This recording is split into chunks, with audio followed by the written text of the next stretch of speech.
It's time for the talk.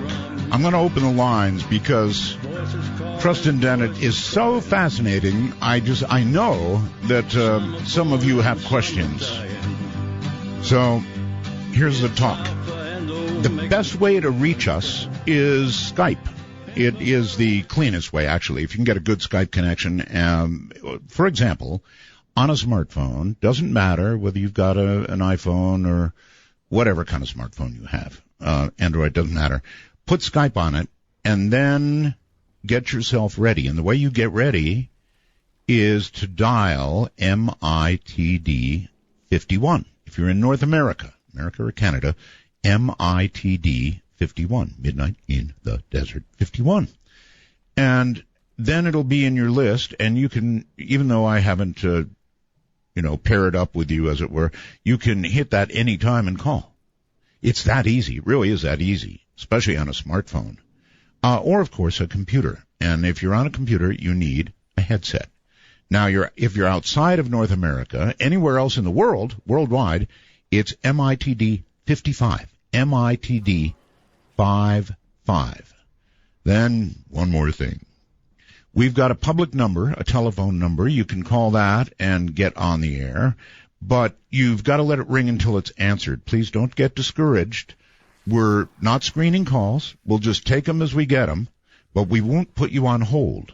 So the public number you can call is area code 952-225-5278. Let me give that again.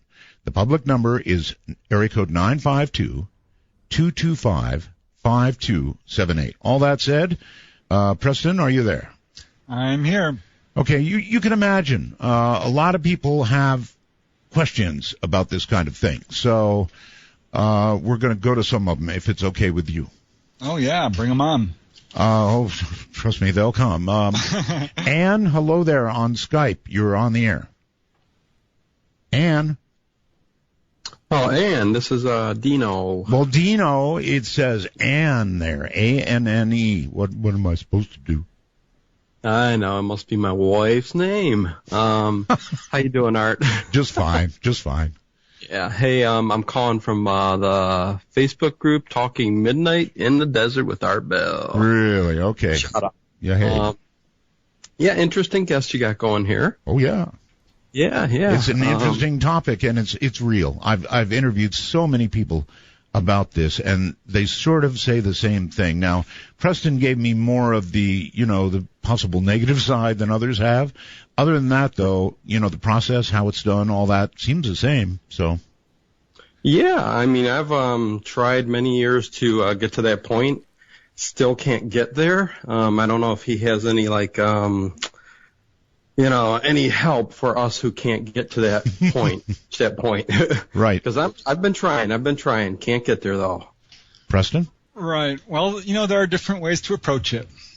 You can approach this during the day. There's a simple exercise you can do that has a really powerful effect. And that's to ask yourself if you are out of body right now. And I know how it sounds because you're not. But if you do this, as much as you possibly can, but at least a couple of times a day, preferably, every hour, you will do this at night. And you will have the most profound experience because suddenly you're going to ask yourself this question and you're going to find out that you are, in fact, out of body. But you have to do what's called reality testing. And to do reality testing, well, there's various ways, to find out if you're out of body or not. You can try throwing something. If it levitates, you're out of body. You can try pushing your finger through your desk or a wall. That could be painful if you fail. Just lightly press, and it'll be astounding. You'll be at work there typing or whatever you do. See, for example, right now. Ow. Yeah, my finger ain't going through at all. No, but but I will keep trying. That's for sure. Whenever you think of it, a couple of times a day, and you'll do this at night, and your finger's gonna go through that desk, and you're gonna be like, "Oh my God, I'm out of body." I would be already out of body. All right, so during the day, enlighten me. I get the between consciousness and sleep part, but during the day, how do you do this? Well, this is something you want to do all day long. When you wake up, I don't know. During breakfast, at work, when you come home, ask yourself, am I dreaming right now? Could this possibly be a dream? Could I be out of body? and you look around. If you see any anomalies, this is what's called a cue, and pretty much every dream will have one. Something that's not quite matching up with reality as you know it. And this is how you get lucid. Yeah, I will try this out. I hope I don't hurt my finger. But I love the show, Art. Love the show. Love that you're back. And Dino giving you a shout out there. Love you. I love being here. Thank you very much. And we've got an international caller, I believe, on the line. Hello? Hello there. Are you there? Going once. Come on, I know you're there. Brandon. Is that right? Brandon, are you there? No, I guess Brandon's not going to say anything. Okay, no problem. We can move on. And we've got a million calls here, so not sure where to go. Let's go to the phones and say, hello there. You are on Midnight. Hello? Yeah, Art? Yes. Yeah, hi. This is Gary out in Phoenix and some Roswells over there. Thank you. For you. Yeah, this is one of my favorite subjects. I was back in, I've had like 4 out-of-body experiences. The first one was back in 1996 or 97, and I was having that sleep paralysis thing with the vibration, and I was always be terrified. It happened periodically throughout my life, and then I actually heard your program, and I forget who you had on there, but he was saying about directing your energy away from your body. Yes. Yeah, and so I did it, and it worked. I wasn't very successful, but I ended up right by the doorknob. It was like I was trying to go out the front door, but I was hovering right above the doorknob, and then another time I got freaked out. I got out of my body and I went down to the ground, and so I was looking up and I could see my hand out the edge of my bed, and it freaked me out. I just popped back in my body, but right. See, anything that freaks you out, I guess, brings you back, according to Preston. Right. Yeah.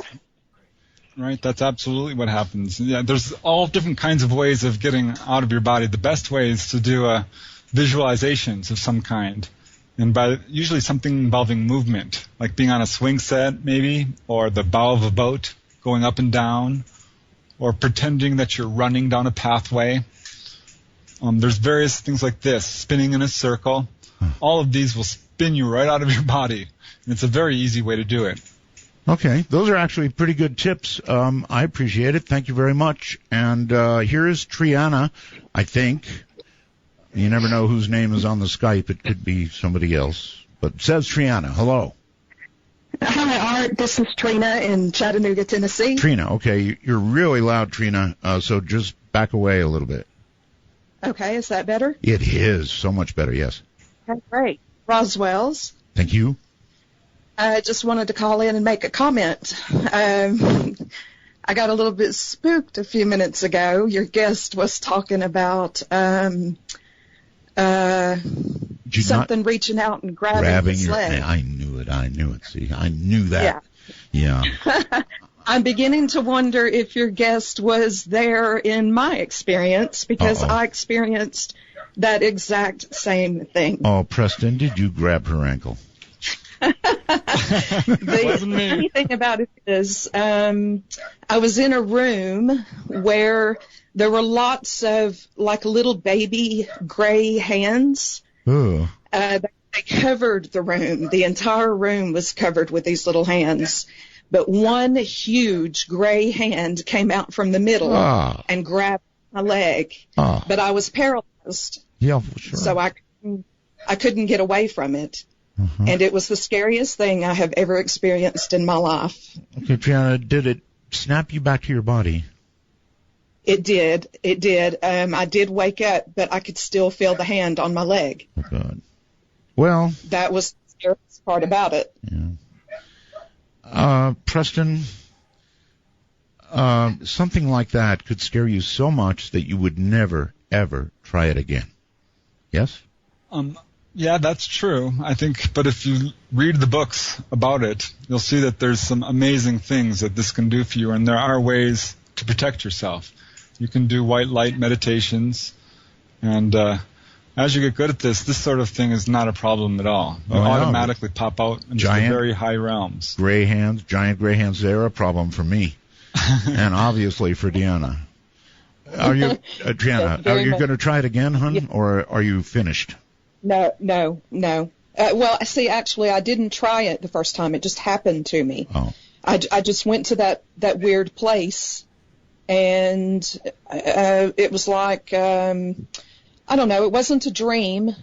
It was that state that you talk about where you're in between being asleep and being awake. Right. I wasn't trying to do it. It just happened.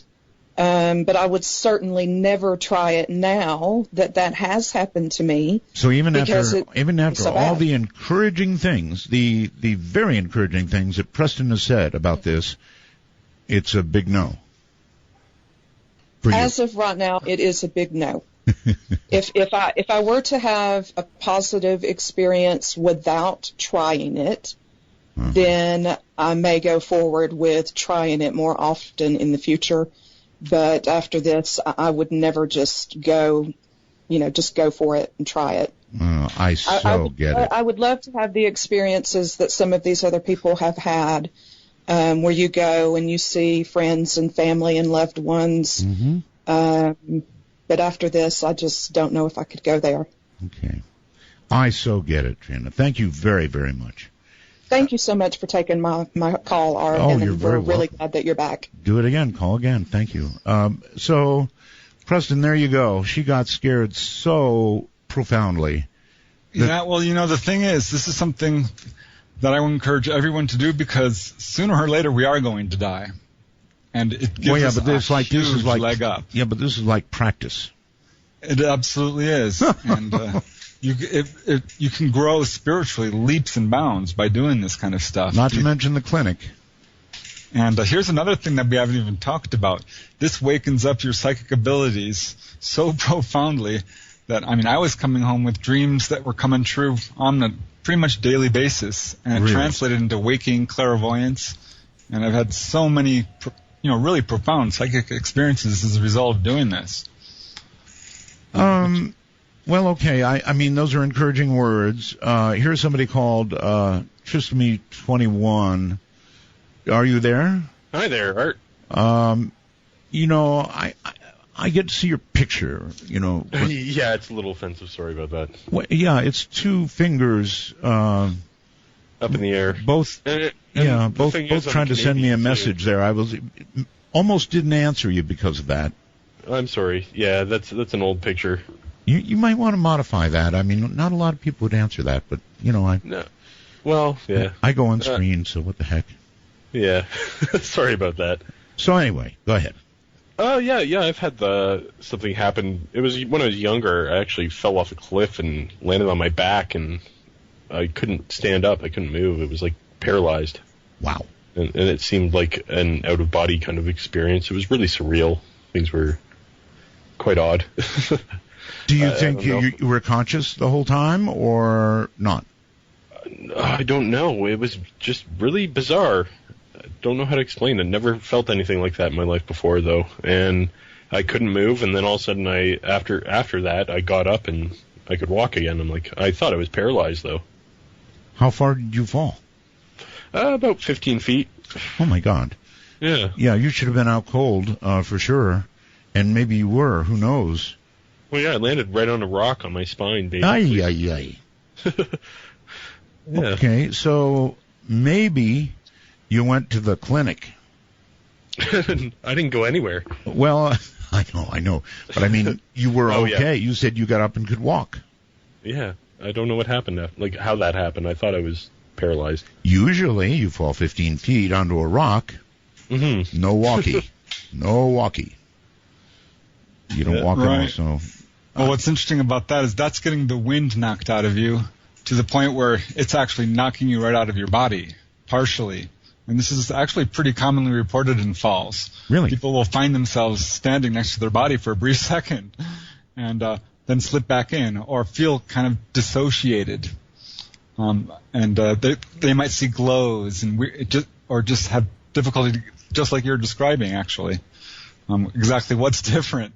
Do you see any kind of light or darkness or anything weird? Things seemed kind of lighter.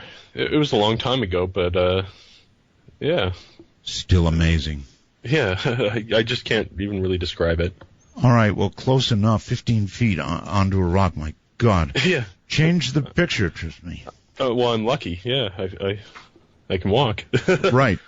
Like I said, change the picture. Yes, I will. I'll call you again soon, and please do. I'll have yes. a different one. Yeah, yes. I'll have a nice one. Something nice. Yes, that'd be nice. Most people, believe me, would not have answered that in a million years. Let's go to the phone. So many people. Spokane, Washington. You're on the air. Good evening. Preston is listening. How you doing, Art? Okay, sir. On the air. Hey, I was just going to say I've had several experiences out of body, and I've been doing it quite a few times, and then all of a sudden I hit this wall, literally, and wasn't unable to do it again. It always seemed like it was my escape. You mean, okay, we don't have a great connection. You're saying you hit a wall, literally. Literally. There was this house. I'd always go to this house when there was trouble, when I was projecting myself to access my way back into my body. And I would always end up calling through this or that way, and I would open the door and go through. Well, I opened the door, and it's bricked up, and I have never been able to do it again since. Okay, well, Preston says that you can go through walls, right? Yeah, well, I was literally like bang, done, bounced back, and never been able to do it again. Huh. There's a question thing about that. So you're done with it, huh? I've tried. I can't do it. Okay, well, maybe it's that you can't, because you can't go through walls. Any advice on going through walls, Preston? Yeah, well, I know what he's saying. I've actually reached this at a point, I was unable to do it for a year. I'm like, well, is this ability gone from me? Because there's a couple of cases out there where people did it for a while and then, boom, they couldn't do it. And they had like one last visitation with a spirit who said, you're done because you've learned all you need to learn, or you're not at that level, or various messages like this. So he needs to try the wall again. Yeah, I think that if you continue to do various exercises, read the literature, try the different ways of doing it, it will come back to you. Absolutely. Okay. Caller, are you still there? Yes. Good. Okay. Well, try. So, can you try the wall again and let us know? I will do that. Walk, don't run. That would be the only advice I could give. Walk, don't run. It's going to hurt if you. But on the other hand, maybe that would show your determination. You just go way back and take a big run at the wall. Yeah, I've done it, and I bounced right off. Oh. I did. But, I didn't hurt myself, but I sure felt it. God, if this was a travel agency, you'd be so broke. And there was another time I was like out on my balcony, and I'm standing on the rail. I'm thinking, I wonder if I'm actually out of body. And I'm like, God, if I fall, this could be terrible. I'm like, no, I'm actually out of body. I know I must be, because I wouldn't be standing on the rail. Let me guess, you jumped. And so I jumped, and I fell all the way down 3 stories. And lived to be on a radio program and tell about it, right? All right, Preston. I really wish that was true, that I know how to move in the darkness. I know how to do talk radio in the darkness, but when it comes to astral travel or out-of-body experiences, not so much. I've had one that just was wonderful and scared me really seriously on the other side, and none since. And I think it's the fear. I do believe that it's the fear. And Preston may have helped you tonight, but on the other hand, he may not have. Some scary stuff, actually. Preston, you're back, and I think somebody's with you on the international line named Luke. Luke, are you there? That's right. I am, actually, yeah. Good. I'm glad you're there, Luke. Where are you, by the way? I'm from Australia. I'm actually about 100 k's away from Melbourne in Geelong. Down under. Yeah, I've been listening to you for many years now, and this is actually the first time I've been able to listen to you live, and it's just incredible. I thought, what the heck, I'll try and see if I can call up and, you know. Yeah, it's live. That's right. It's live worldwide, and it's just that Australia, Japan, you know, the Southeast Asian areas are all sort of at a good time for the show, and a lot of people, I think, don't realize it is live, but it is right now. No, it's fantastic. Would I be able to shout out my father? He's turning 70 today, so I'm going to take him out a little bit later tonight. But oh, that's really a big birthday. I know. I just had one. Yeah. I wanted to call up. I don't know that I have a similar sort of experience as the other listeners. Maybe you've got but maybe you've got a question about it. Oh, sort of. I had an experience that was more like going into myself. I was sort of lying down one night. I was quite relaxed. I'd had a hard day at work, and I just found myself sort of relaxing more so, and sort of found myself in this dark space. It was almost like I'd changed some sort of consciousness, and I actually saw myself sort of out of body as a young child. And I was working through a lot of things at the time. I had a lot of things that happened. So wait a minute, let me get it straight. You exited your body, and you were your young self. Yeah, it was just so bizarre. It was like I was young again. I was seeing myself as a 10-year-old. Wow. I mean, I'm 26 now. This probably happened maybe 8 or 9 months ago, but it was so bizarre, and I actually felt young again.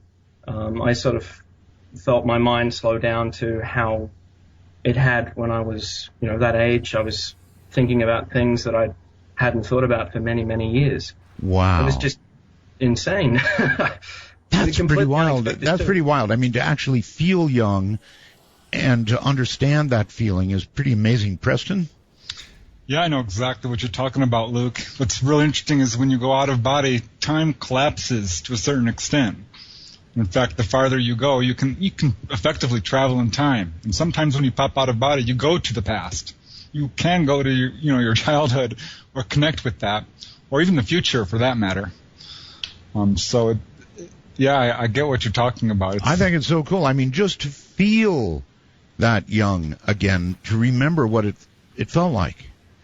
That'd be awesome. Yeah, it was fantastic. I mean, I suppose that was something I've been sort of processing, I guess, a little bit as well, and maybe subconsciously it came on. I'm not really sure. It was just really bizarre. I've had a few other times when I've sort of felt myself going back into that sort of place, but the age difference wasn't there.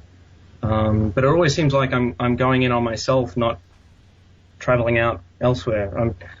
I unfortunately didn't catch the first half of the program, but it sort of sounded like you were talking a lot about almost like astral travel. Yes. Is that right? Trust me on this. It's worth joining, becoming a time traveler, and downloading it. It's really a fascinating program all the way around. And what you just said is fascinating, too, and especially calling all the way from Australia. Thank you so much. No worries. Thank you so much, Art. All right. Take care. That's really neat. I mean, can you remember what you felt like at 10? Well, not as well as I would like, but you can connect with it through the out-of-body thing for sure. Yeah, to have that fresh again would be awesome. Yeah, you know what's amazing? Because on the other side, you can travel in an instant. There's no such thing as rate or distance, really. So if you take that equation, that we have rate times time equals distance, it collapses time. So this is kind of why we have precognition when we come back from these experiences. Or you can travel to the past and, see this thinking of the Titanic or what have you. Okay, Preston, I had one precognitive experience, but I don't think it had anything to do with astral travel or being out of my body. On the other hand, what do I know? Maybe it did. But I remember being awake, moving from place to place when I had this experience. So no, I think I was awake. I don't think I was astrally traveling. But your point is good. Test it, is what you say, right? Right. Well, what I'm saying is if you do this astral travel, be prepared to have a lot of psychic experiences because it activates, I guess you would call them your chakras. Mm-hmm. You know, and you'll feel it. I mean, you will physically feel this stuff when you have, you know, premonition, for example. I mean, I had a really powerful one. I had this vision. I was going to the ATM to get some money, yes. And I had this vision that there was this gangster-looking guy there, dressed in leather, whipping his hair around. I'm like, God, you know, that's weird. You know? Yes, it is. And drive up, you know, it's still a mile away. Got there, and there he was. Got chills down my spine, just like I saw. I'm like, I'm not going near that thing. Okay, so in other words, it was a precognitive warning. Exactly. I've had a number of those. And you start to learn stuff about people that, you know, you can, to a certain extent, read people a lot better than you normally could. Wow. All right, Wallaceburg, it's midnight. You're on the air. Hello. Wherever Wallaceburg is on the phone. Hello? Oh, yes. Hello, Art. How you doing? It's an honor to be part of your show. I have a question for your guest there. Sure. I guess I've lucid dreamed lately, but this one time, I'm sorry, I'm a little nervous. Relax. Just take a deep breath. Yeah. You're just talking. Sure. This one time I awoke, and I was laying in bed, and I saw the back of my body leaving the bedroom, or getting out of bed, and walking towards the bedroom door. Wow! And I thought it was so odd, obviously, to see myself walking away. So it's like a reverse, out of the body or something. So I was wondering if he has ever experienced anything like that, or what it would mean. If it has any meaning. That is so opposite. Preston, he sees himself walking away. How could that be? Yeah, that has happened to me. Not quite exactly that way, but that's called bilocation. And what's happening is you're conscious in either your body or your astral body. And if you're good at it, you can do both. There was one time where I was out there flying, I don't know where in God's name I was, but far away. And at the same time, I started to become aware of my bedroom. And mind you, you know, I'm lying there with my eyes closed. But I'm like, oh, you know, I think I'm awake. You know, so I opened one eye. And I'm like, yep, I'm awake. At the same time, I'm out there astral traveling. So to a certain extent, this is called bilocation. People are able to do it to the extent, you know, that they can sit down and be physically in another place. So this caller could probably switch positions. If he was really good at it, he could jump to the astral body that was leaving and be in that one. Right. That's what I would recommend. Concentrate on that one and see if you can transfer your awareness to it. You should be able to. What do you think? You want to give it a try? Well, it just happened. You know, I never meant for it to happen or anything. So, and this is probably a couple of years ago now. So, sure, if it ever happens again, I would perhaps try that. But yeah. All right, well, good luck with it, and I hope it works. Whew. This is a lot to take in. It really is. Let's go to Nick on Skype. Hi, Nick. Hello. Hello. Can you hear me? Oh, sure. Just fine. Hey, Art, long-time listener. I'm glad you're back. Thank you. Real quick, I just had a question for Mr. Preston. Has he ever confused, or I don't know how to put it another way, out-of-body experiences with lucid dreaming? Because I know that as a kid, I used to practice lucid dreaming a lot. Went on message boards reading about lucid dreaming, and I feel like a lot of what he's saying reminds me of lucid dreaming. That makes sense. Preston? Right. Well, most people who look into this agree that they're connected. There's no doubt. I think personally that a lucid dream is when you know you're projecting the reality around you. But the problem is you can be out of body in one of the higher dimensions and be doing this. So the definitions blur. It's hard to say where the line is between the two, but you can project out of a lucid dream into the physical world. Well, because so you know.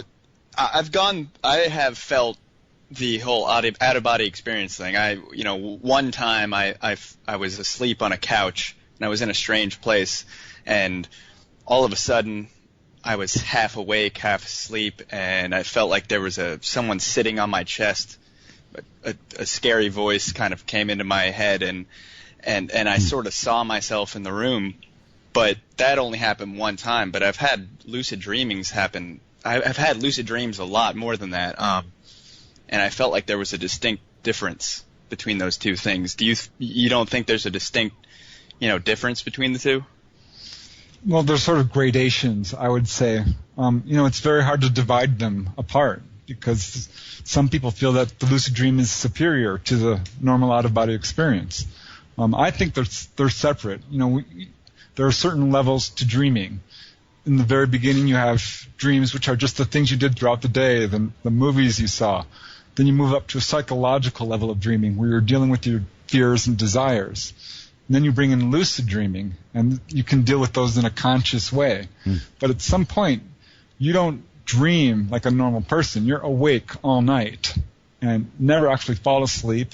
And you understand the difference between a mental projection in front of you, depending on where you are. I mean, if you're in the physical world, or if on the other side where you're manipulating things, or you're in a consensus reality, like, the heavenly realms, where everyone agrees this is, the way it is. Okay. So it's hard to describe. Sure it is. All of this is hard for words. Caller, thank you. Yeah, no problem. And I'd just like to give a quick shout-out to Richard Hoagland. Looking forward to his show after this. I'm really enjoying it. And just remember to think of the suicides. Coming up at midnight. All right. Suicides. So sometimes I get into this state, Preston, where I think that I have not slept all night. And frankly, I haven't slept all night. But I have been in that little tiny gray area we were talking about, in and out of it, so much that I lose track of reality. That's the only way to put it. And I might have a dream that appears to be, or seems to be, so real and so quick, and I'm just like in and out of this, if I can't sleep.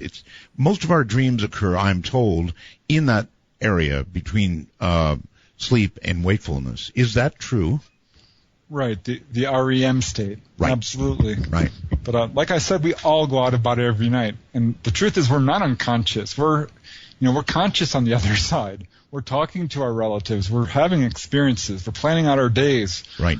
And then we catch snippets of this as we go down in a gradation to the physical world.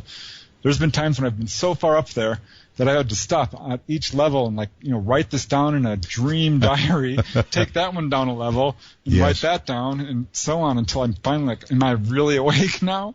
So I guess it's pretty common stuff. Boy, we have got to take a break, so we're going to do that. With Preston Dennett as a guest, we indeed are raging through the night from the high desert and the great American Southwest. It just keeps getting better and better. Oh, we definitely are what's next. Hi, everybody. I'm Mark Bell. This is Midnight in the Desert. My guest is Preston Dennett, and we're talking about OBEs.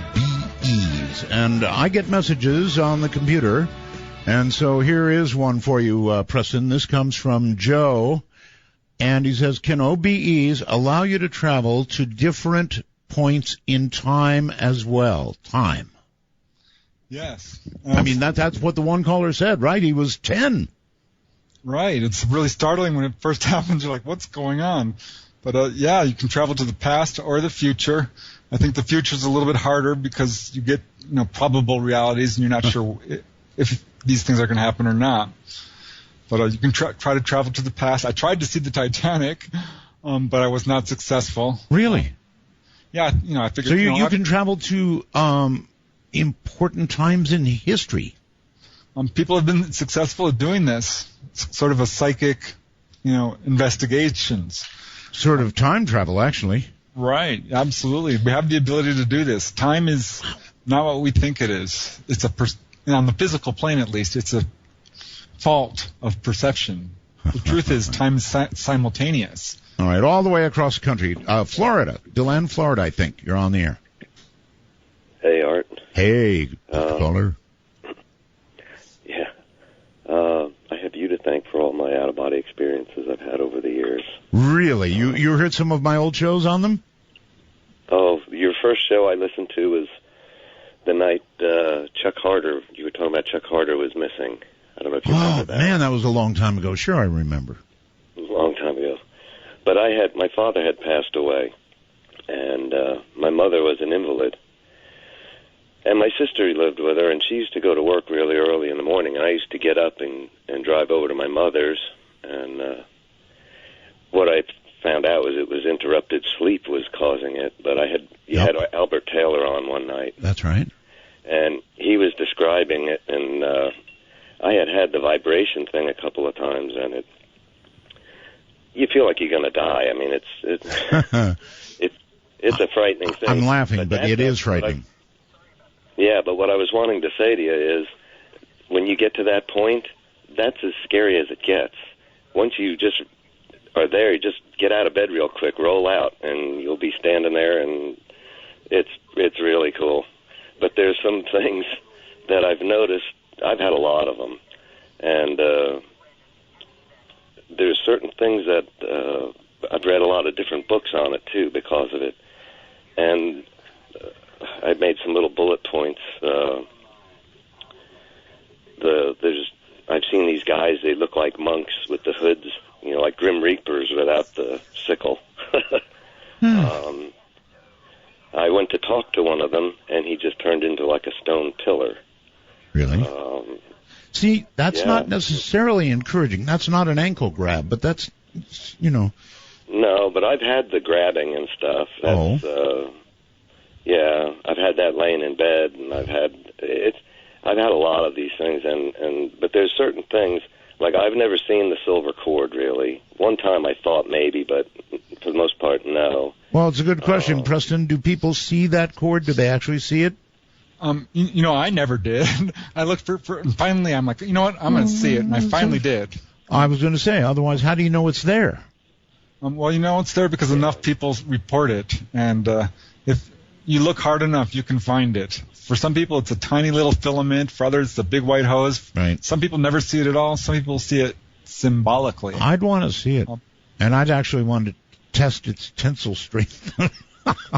Exactly. Yeah, you can do that. So you've never caller, you have finally seen it, or what? Not really. I had an obstruction in my vision one time, but when they talk about like commanding stuff, I think it was William Buhlman had in his book about clarity now. Oh, it's unbelievable. That really, you can see good. The other thing is sometimes when you're laying there when you've got the vibration thing going on, right? That third eye bit, that's pretty neat because all of a sudden you can see, but your eyes are closed. But yeah, it's just quite an experience. Well, right away, seeing with your eyes closed, that'd be a big tip-off right there. Yeah, well, how I always have done it, I've laid in bed and just focused on my breathing. Right. And as you breathe in, I just make like it's coming up my feet, up my legs, and then out. And while I'm relaxing, and then when you think you're relaxed, you can kind of like relax one more time. You just get more limp. A lot of times I'll focus on a little shape, a triangle or a square or something. Right. But then the other thing that helps also for me is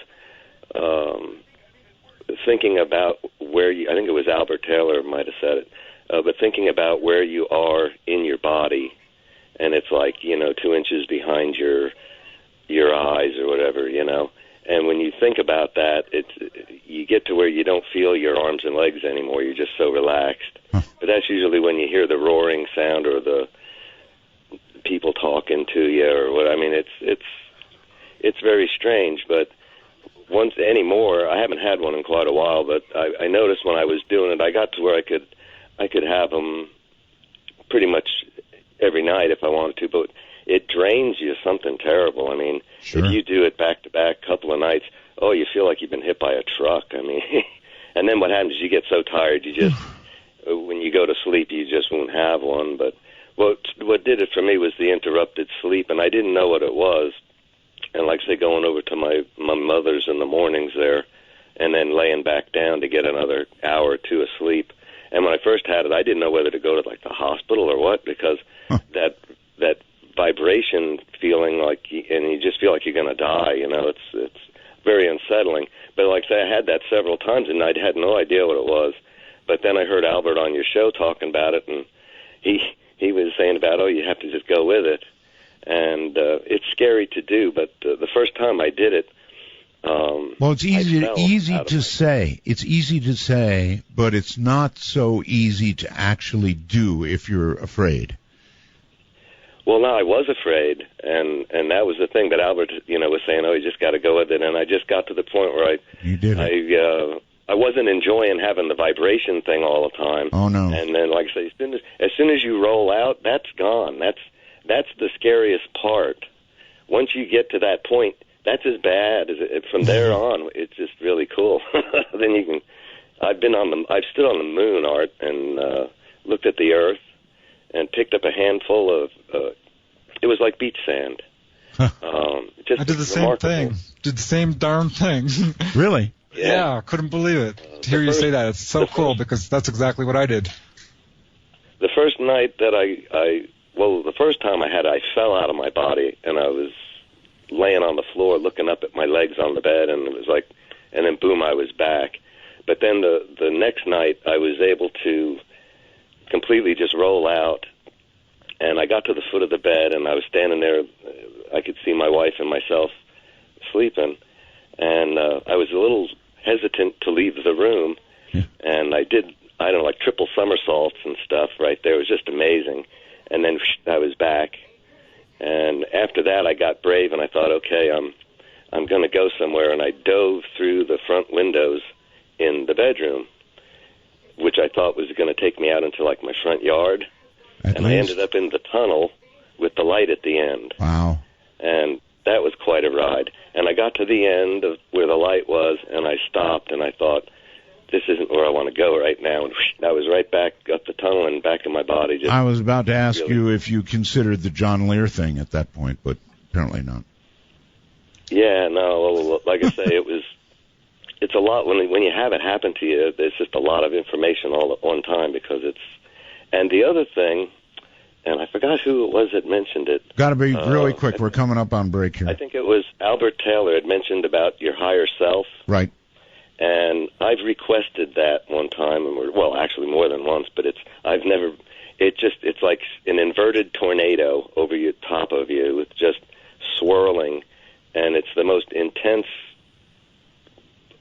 euphoria you've ever could imagine, and it gets so intense it just bangs you right back in your body. That I've never gone beyond that. All right, my own news guy took a shot at me. Not really. Something about cell phones.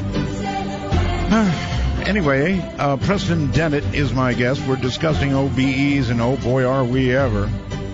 And he's done such a fabulous job that I really wanted to say, hey, Preston, what would you like to promote? Your website? Do you have books? Is a good opportunity to tell people how to get, I don't know, hints on how to do OBEs. I'm sure you have lots of written stuff. You must. You know so much about it.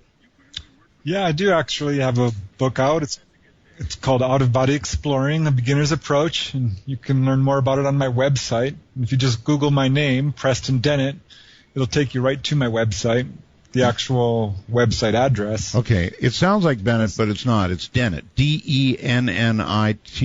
Is that right? E-T-T. It's E-T-T. See, I didn't have it right. E-T-T. Got it. D-E-N-N-E-T-T. Right, I got all my books there, excerpts, and you can contact me through my website if you have any questions or stories you'd like to share. I'm always interested in, hearing from people about this subject and UFOs as well. Do you ever give people personal help? Excuse me? Do you ever give people personal help? Oh yeah. I counsel people through doing this. I think this is such a transformational experience, Art, that I think it's really important that people know about it. I do too. And oh my God, I mean, it just completely will transform your life. I really urge people to at least give it a try. All right, good enough. Donald, your turn. Hi, Art. Roswells. Thank you. To both of you, actually. I was going to ask your guest how he feels about deja vu in relation to OBs. Yeah, well, deja vu is a very interesting thing because I used to get it a lot, and it started to increase really profoundly when I was doing out-of-body travels. And what I found was I would have deja vu, and suddenly I would remember having this experience before to the point where I could actually predict it. I could predict the person's conversation, what was going to be on the radio, who was coming in at work, and things like this. And I realized that these were memories of, the travels I had done the previous day. So scarcely a day went by where I wasn't having, some sort of deja vu. Oh, wow. Do you think it's possible to transfer your soul, possibly, using OBs? Wow. To transfer your soul? Into another vessel. Yeah. This is talked about all the time. And it's also one of the concerns, by the way, Preston, what this caller brought up, and that is, let me take it from here, Donald, that while you're out of your body becomes occupied by some sort of entity that may or may not be friendly.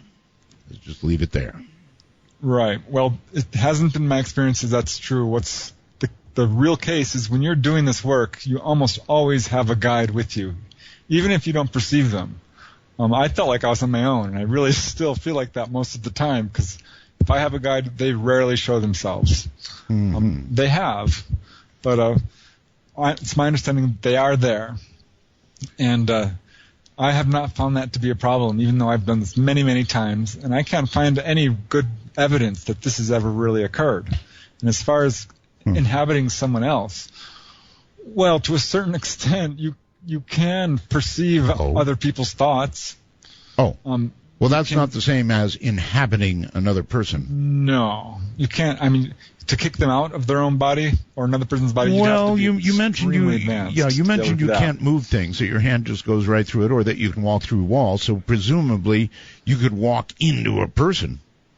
Right. Well, you can walk. Yeah, I've had people walk through me, standing in front of them, and it's very disconcerting. You're like, whoa. Right. Disconcerting puts it mildly. You can't stick inside them. You can't. Okay. I haven't tried it. But it's not something I would give it a shot. Let us know how it comes out for you.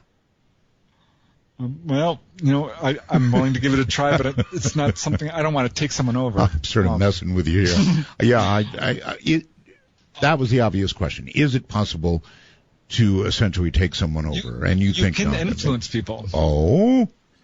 You can, because all our thoughts are not necessarily our own. We're picking up on, this sort of telepathy, even if we don't know it. To a certain extent, some of our thoughts are influences from our spirit guides. Have you ever influenced somebody? And in what way?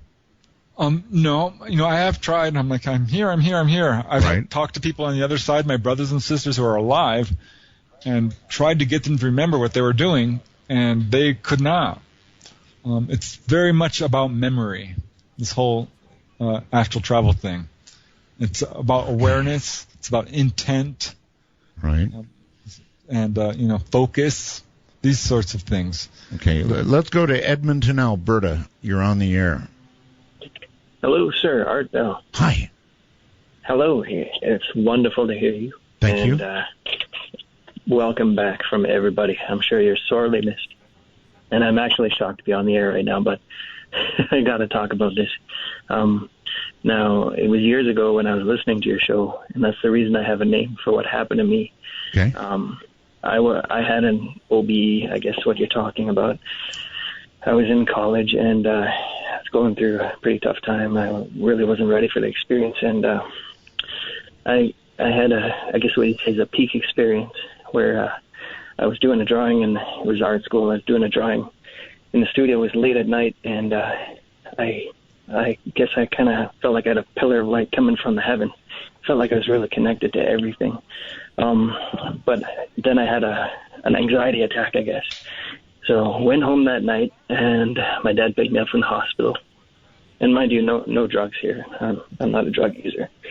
No, but drugs is a very good question. We'll ask that. Yeah, nothing like that, Art. Even back in my college days, I was a pretty straight guy. Now, what happened is I went to sleep and had the sleep paralysis.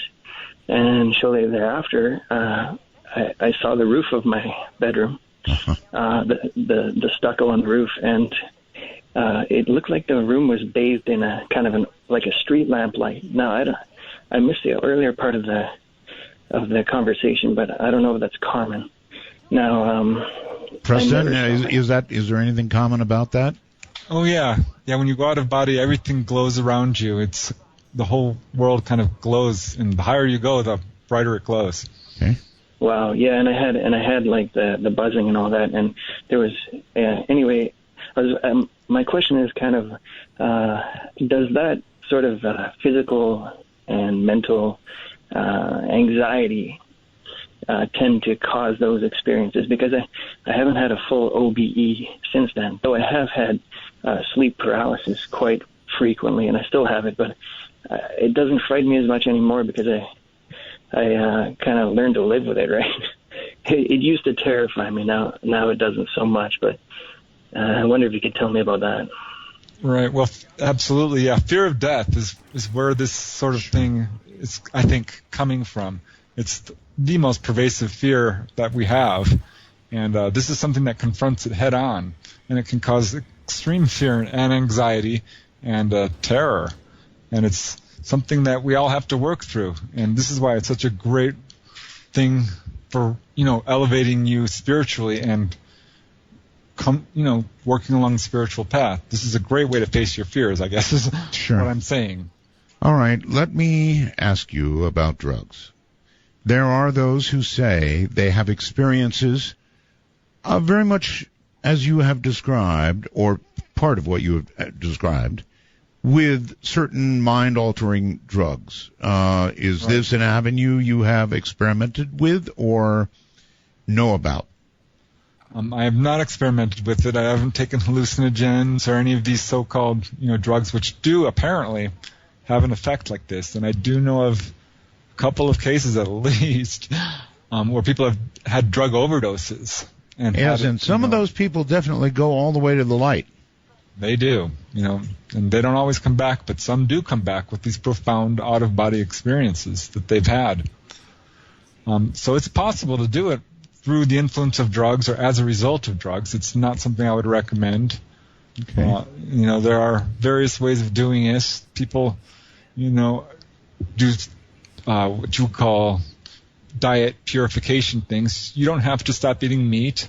I've done this under the influence of alcohol, which is, I guess, an interesting That is interesting. You would think alcohol, which initially and for a very short time is a stimulant, but then becomes a depressant, I believe. It's much harder to do. I've noticed that. It's easier to do all this stuff if you're clear-headed, if you're not an angry person, if you don't have things you've procrastinated. Right. All these problems. But if you can work through all this sort of baggage within your personality. Got it. All right. It makes it a lot easier. All right. Let's go to Andy and whoever's with Andy in the background. Hi, Andy. Hello, Art. Yes, it's my baby's awake and my wife. That's who you've been hearing in the background. That's all right. Where are you? I'm actually in San Diego County, California. Okay. Well, on the air you are. Yes, actually, I don't know how much time you allow per caller, but this subject really speaks to me. It's something that I've experienced my whole life, really. Just to give you a little bit of background on me, I was born and raised in Haiti, so English is really my third language, I would say. Okay. And growing up, I've always had this experience of being outside of my body to the point where, as a child, I thought that was normal to leave your body and have different experiences at night. My goodness. And so it was so common that to you it was normal. Yes, to me, I thought it was something that everybody had experienced to the point where I tried it in real life per se, and during my dreams I would fly all the time, and I tried that while I was awake, and I hurt my knees as a child. Really? Yes, I tried to fly in the hallway in my house, and I landed on my knees, and I hurt myself pretty badly. To me, that's how real it felt, to the point where I tried to replicate it when I was awake. So you were fully awake when you did the bad deed to your knees? Yes, I was about maybe 10 or 11 years old, and I tried pretty good to question. do it. Let me ask Preston about that. Preston, if you can't distinguish between when you're out and when you're in, then you could do something really awful like that, right? Well, it's interesting you bring this up, because there's a number of cases where people have tried to fly as kids and they were successful. I wrote a book called Human Levitation, and it recounts a dozen cases like that, and 300 plus cases across the world. We could do a whole show on that. I've been wanting to fly all my life. We can physically do that. This is something we can do on the other side, and sometimes the abilities from the other side translate here. Yeah. But if you get it wrong, the knees hurt. If you get it wrong, you hurt your knees. Right, caller? Right. Yes, honestly, it felt real to me. It felt like I could do it at the moment. And when I did try it, it didn't end up really well for me. But okay, so there you go. The guest. I'm sorry, I messed you up there. Repeat what you just said. Yes, one thing I wanted to ask your guest, Sure. Mr. Art Bell, is that sleep paralysis is something that I've experienced all my life, along with all these wonderful experiences. Right. And just to give you a little bit more about myself, I am currently an active duty member of the United States Marine Corps. Okay. And one time I was on the range in one Marine Corps base. I won't say which one, not to give myself away. But I was sleeping there at night, and I had the sleep paralysis experience. And again, I felt the dark presence that most people feel when they are in sleep paralysis. But this time it didn't really go away after a while like it usually does. It persisted over the night, and I felt that presence over and over again, and I was very distressed. Every time I woke up, I was paralyzed, and I felt that dark presence around me. And I felt like at one point there was a very good presence around me that came in order to help me get through that. And it showed itself to me in the form of a man. Would this be the guide, Preston? That's what I wanted to know. Would that be the spirit guide, or the guardian angel, or the higher self, or whatever anybody would call it, that came to me to help me through that tough time? Yeah, that very may well be. It sounds like it. What the thing is, when you do these experiences, you start to increase your perception. You start to be able to see ghosts. And yes, I have been able to see ghosts or spirits my whole life, and it became common to me after a while. So yeah, you have to deal with that. You can sense bad energies, you can sense good energies, and it's a completely different world that we're dealing with here. But my question was that it gave me a name.